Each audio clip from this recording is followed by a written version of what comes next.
This is my last message addressed to the people of South Africa. To my dear wife and family, I will say goodbye in a different way. Our country faces so many challenges of a serious nature. I hold firm opinions about all of them, but decided to keep this message very short and only really focus on two issues, touching me and touching the country. Before I do so, I would like to thank all my friends and supporters for the wonderful support and encouragement they gave me throughout my life and throughout my political career. Many of them were close to me, even for decades. Others intervened occasionally. I thank you for your support and your trust in me. I thank you for your friendship.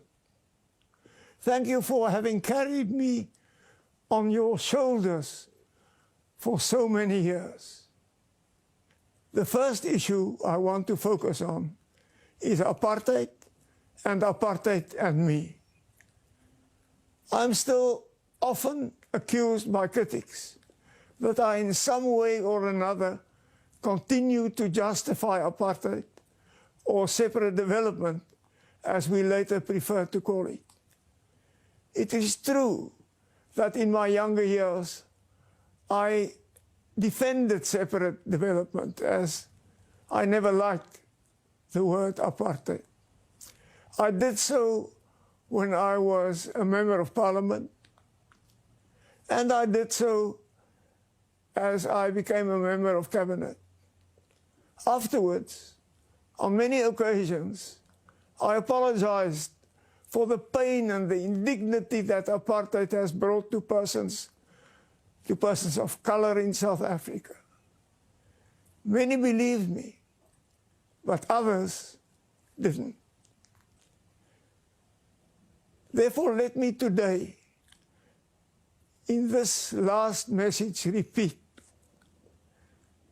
I, without qualification, apologize for the pain and the hurt and the indignity and the damage that apartheid has done to black, brown, and Indians in South Africa.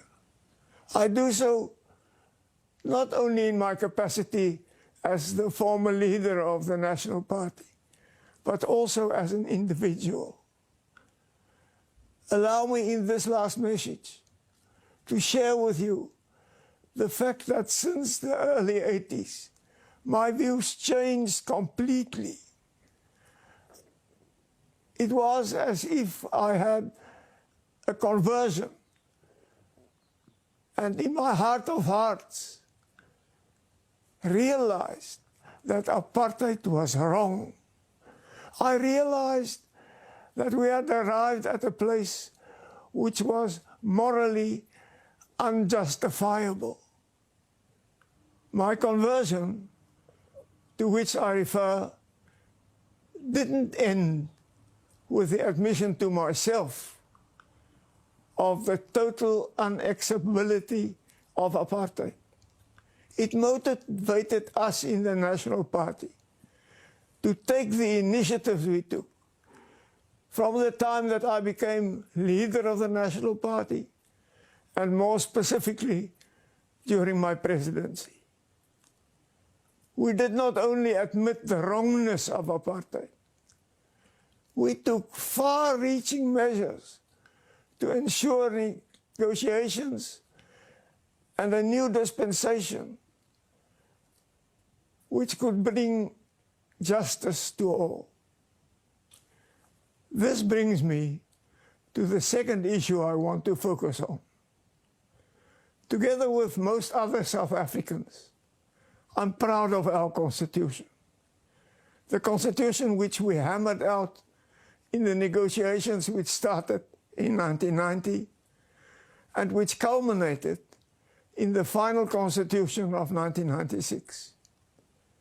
I fully associate myself with the values and principles enshrined in our Constitution. And I'm deeply concerned about the undermining of many aspects of the Constitution, which we perceive almost day to day.